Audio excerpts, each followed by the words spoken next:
क्या राजधानी के अस्पतालों को हादसे का इंतजार है?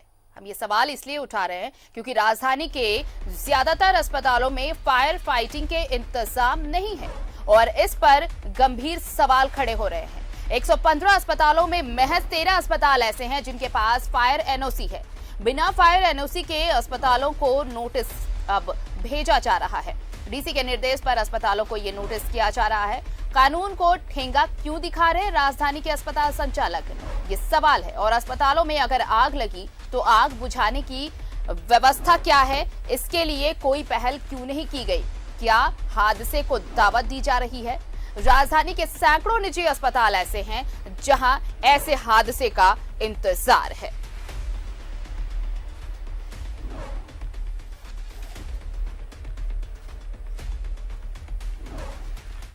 चलिए हमारे साथ जुड़ रहे सहयोगी अंजनी, उनका रुख कर लेते हैं। अंजनी, देखिए 115 अस्पताल हैं, उनमें से सिर्फ और सिर्फ 13 अस्पताल ऐसे हैं जिनके पास फायर सेफ्टी के तमाम इंतजाम हैं और वो फायर सेफ्टी जो मेजरमेंट है उन पर खरे उतरते हैं।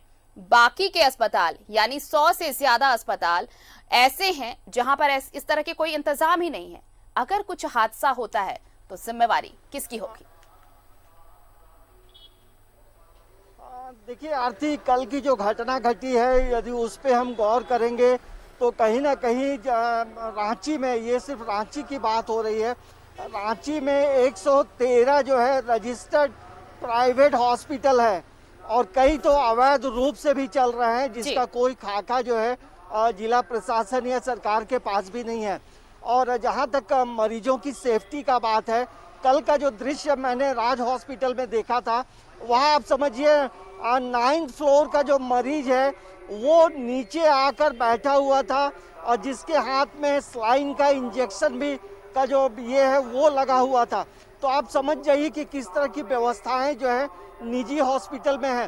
भले राज हॉस्पिटल के पास तमाम तरह के फाइटिंग सिस्टम जो है वो अपडेट है, अप्रूव्ड है, लेकिन बाकी जो हॉस्पिटल आप देखेंगे तमाम जगहें, लगभग 100 ऐसे हॉस्पिटल है जिसके पास फायर फाइटिंग का जो प्रमाण पत्र है वो भी नहीं है और है भी तो लैप्स कर गया है।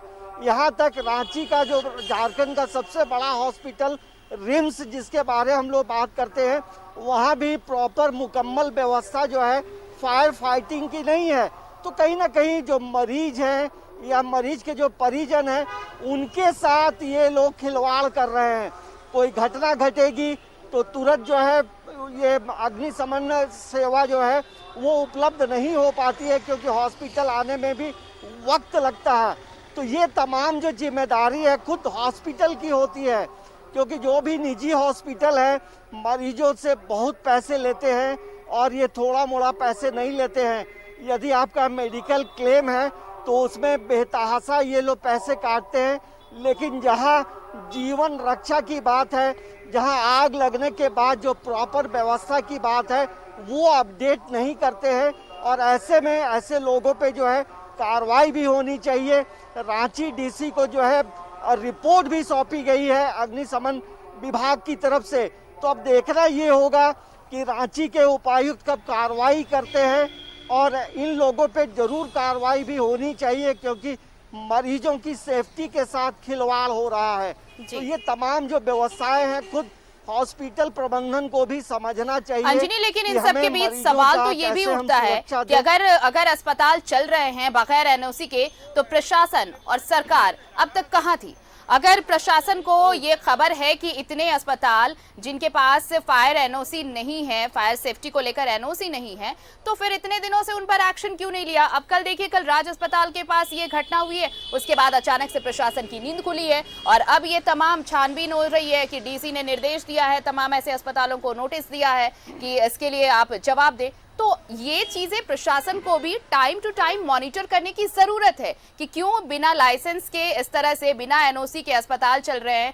कई अस्पताल तो ऐसे हैं जिनके पास लाइसेंस भी नहीं है। इन सब चीजों की मॉनिटरिंग जरूरी है, तभी ऐसे हादसों पर जिन्हें दावत दी जा रही है उस पर रोक लग सकेगी। देखिए इसमें दो महत्वपूर्ण बात है आरती जी। एक तो जिला के जो हेड हैं डीसी को देखना चाहिए और दूसरी जो सबसे बड़ी बात है जो स्वास्थ्य विभाग के जो सचिव हैं या स्वास्थ्य विभाग के जो आला अधिकारी हैं, उन्हें पूरे राज्यों में इस तरह का अभियान चलाना चाहिए। आखिर अधिकारी हैं तो किस लिए हैं?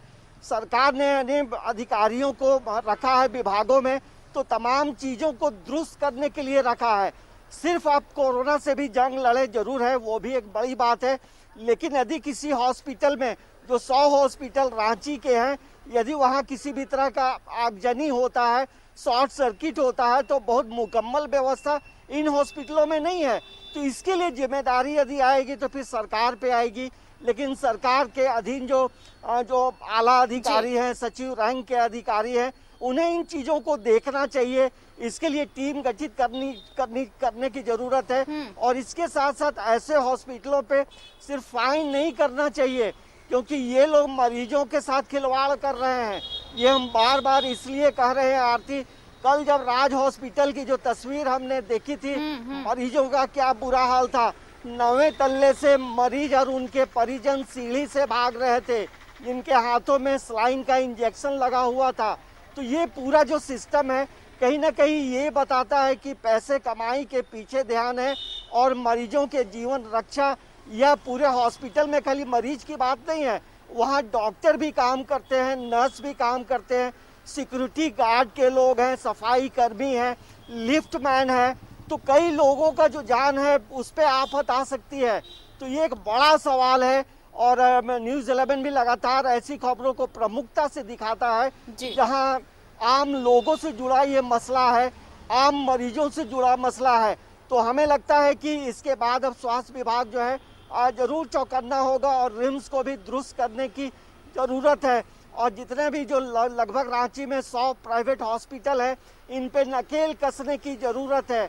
सिर्फ पैसे कमाई बिल्कुल अंजनी, अब ये देखिए, इसलिए ये सवाल इसलिए उठ रहे हैं क्योंकि ये जिंदगी से खिलवाड़ है। अगर यहाँ पर ऐसे अस्पतालों में अगर कुछ हादसा हो जाता है तो फिर इसकी जिम्मेदारी कौन लेगा? और जिम्मेदारी अगर ले भी ले तो अगर जिंदगी जो छिन जाए ऐसे हादसों में, फिर उसकी भरपाई नामुमकिन होगी। बहुत बहुत शुक्रिया हमारे साथ जुड़ने के लिए और तमाम बातचीत के लिए। तो हादसे का इंतजार कर रहे हैं ऐसे सैकड़ों अस्पताल राजधानी के, जहां पर फायर सेफ्टी के नाम पर कुछ भी नहीं, लेकिन अब प्रशासन ने संज्ञान लिया है और डीसी ने ऐसे तमाम अस्पतालों को नोटिस भेजा है।